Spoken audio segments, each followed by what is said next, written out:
Without a doubt, Iran is going to retaliate. The Iranians showed strategic patience for a number of years. Mohammed, you're in Tehran. We're going to start with you.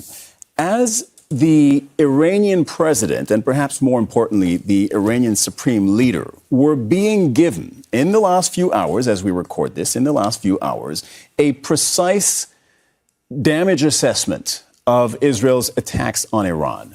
Given that they've been expecting this in some way, shape, or form, how do you think they felt about these attacks? How do you think they analyzed that?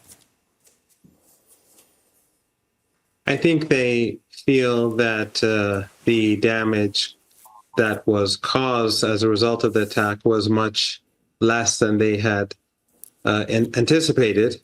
The Iranian missile defenses were able to bring down a significant number of missiles.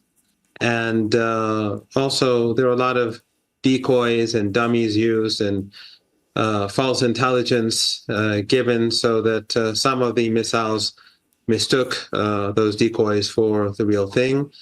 There was damage, of course, but today we see that the markets across the country and in Tehran in particular are very positive. So it would seem that society at large also believes that the Israelis did not do well in this attack. Since you mentioned society at large, can you give us sort of the flavor, the color of talk on the streets in Tehran and across the country on how people are processing this? Well, I can only give anecdotal evidence, but in general, the perception seems to be that this was much less effective than the Iranian retaliatory strike that was carried out against the Israeli regime a few weeks ago. And the perception was that, for example, in Tehran, since there were no explosions in the city, many people didn't even wake up.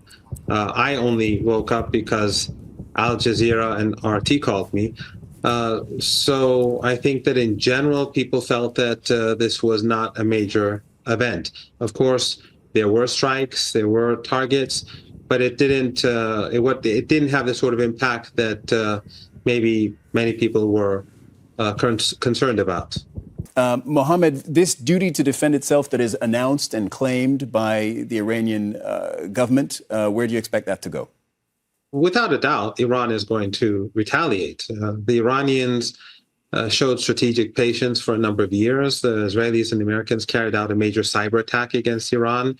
It was the first cyber attack on a country since the internet was born.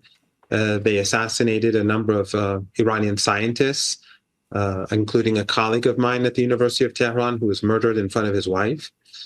And they carried out other assassinations in Syria when Iranian officers were fighting against ISIS and Al-Qaeda and other terror groups. The Israelis would attack them.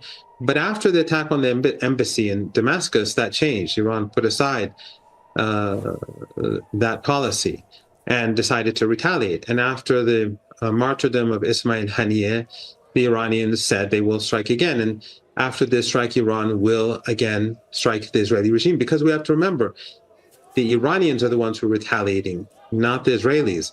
The Israelis were the ones who bombed the embassy, and then it was the Israelis who assassinated an official guest of the president-elect who came to participate in his inaugural ceremony. But two other things I just would quickly like to point out. One is that the only reason why Israeli jets returned to Israel was because they came nowhere near the Iranian border. The Jordanian regime facilitated the jets to fly over their airspace, and they fired missiles from there. What the Iranians were capable of doing was that they downed over half of those missiles, and they caused many of the other missiles to hit, as I said earlier, decoys or dummies, and to miss their targets, and some hit their targets as well.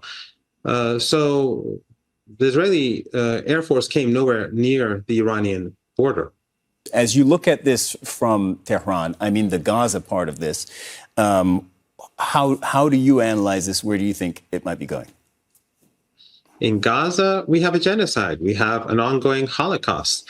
We see the northern Gaza being starved and people being massacred with the support of the West. So the West here is also destroying its image across the world. The world sees what's going on in Gaza. This is not like the genocides of old. These are being carried out in front of our eyes. And this is going to have an enormous impact in the future, because the world has changed and attitudes towards the Israeli regime have changed. Yeah, the martyrdom of Yahya Sinwar is not going to weaken Hamas. It's going to make it much more popular.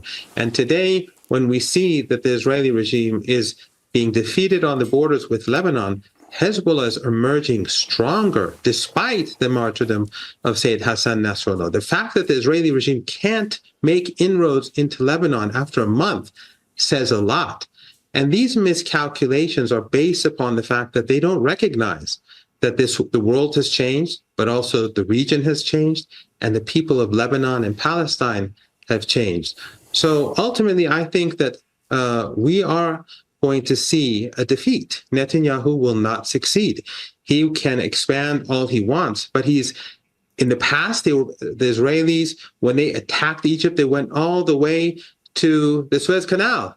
Here, they can't take a dot on the map called Gaza.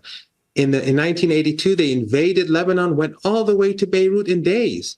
Here, they're stuck on the border after a month, even though they've murdered Yahya Sinwar and Sayyid Hassan Nasrallah. And I think that shows that the world has changed and that the Americans and Europeans are going to have to face reality.